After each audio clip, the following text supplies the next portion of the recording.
టీఎస్పీఎస్కి కొత్త బాస్ ఎవరు? ముగిసిన అప్లికేషన్ ప్రాసెస్. చైర్మన్ రేస్లో 2 ప్రొఫెసర్లు, 2 ఐపీఎస్లు. దావోస్ నుంచి సీఎం రాగానే నిర్ణయం తీసుకునే chance. Telangana state public service commission ప్రక్షాళనపై రాష్ట్ర సర్కార్ ఫోకస్ పెట్టింది.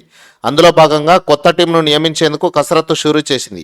ఇప్పటికే అప్లికేషన్ ప్రాసెస్ ముగియగా కమిషన్ చైర్మన్గా 2 ఐపీఎస్లతో పాటు 2 ప్రొఫెసర్ల పేరు ప్రముఖంగా వినిపిస్తున్నాయి. సీఎం రేవంత్ రెడ్డి విదేశీ పర్యటన నుంచి రాగానే టీఎస్పీఎస్సీ మెంబర్స్ నియామకంపై నిర్ణయం తీసుకునే అవకాశం ఉందని అధికార వర్గాలు చెబుతున్నాయి.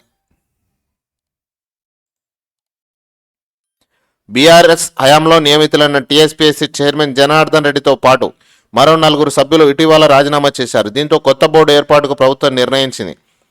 గత శుక్రవారం దరఖాస్తులను ఆహ్వానించింది. గురువారం సాయంత్రంతో గడువు ముగిసింది. అప్లికేషన్లు భారీగా వచ్చినట్టు అధికారులు చెబుతున్నారు. అయితే ఎన్ని అప్లికేషన్లు వచ్చాయనే వివరాలను మాత్రం వెల్లడించలేదు. సుమారు 200 వరకు అప్లికేషన్లు వచ్చాయని సమాచారం. ఇక భర్తీకి మరికొంత ఆలస్యం. హైదరాబాద్ సెంట్రల్ యూనివర్సిటీ, ఉస్మానియా యూనివర్సిటీతో పాటు జేఎన్టీయూ, కాకతీయ వర్సిటీల ప్రొఫెసర్లు చైర్మన్ మెంబర్ పోస్టుల కోసం దరఖాస్తు చేసుకున్నారు. దీంతో పాటు కొందరు ప్రైవేటు విద్యాసంస్థల్లో పనిచేసే ప్రొఫెసర్లు, ఎన్జిఓ ప్రతినిధులు అప్లై చేసుకున్నారు. ప్రస్తుతం కొనసాగుతున్న మెంబర్ అరుణకుమారిని కూడా త్వరలో రిజైన్ చేయించే అవకాశం ఉంది. ఆ తర్వాత పూర్తి స్థాయిలో చైర్మన్ సహా 10 మెంబర్ పోస్టులను భర్తీ చేసే ఛాన్స్ ఉందని అధికారులు చెప్తున్నారు. వచ్చిన దరఖాస్తులను స్క్రీనింగ్ చేసేందుకు సర్కారు ఓ కమిటీని నియమించే అవకాశం ఉంది. ఆ కమిటీ వచ్చిన అప్లికేషన్లను పరిశీలించి డ్రాఫ్ట్ చేసి సర్కారుకు ప్రతిపాదించనుంది. టీఎస్పీఎస్సీలో సగం మంది కేంద్ర, రాష్ట్ర ప్రభుత్వ సర్వీసుల్లో తప్పనిసరిగా పనిచేసి ఉండాలనే నిబంధన ఉంది.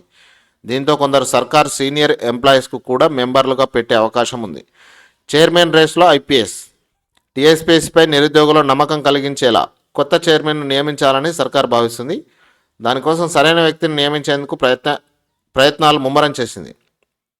దీనిలో భాగంగానే గతేడాది రిటైర్ అయిన ఓ సీనియర్ ఐపీఎస్ ఆఫీసర్ పేరుతో పాటు ప్రస్తుతం సర్వీస్లో ఉన్న సీనియర్ ఐపీఎస్ పేరును పరిశీలిస్తున్నట్టు తెలుస్తుంది.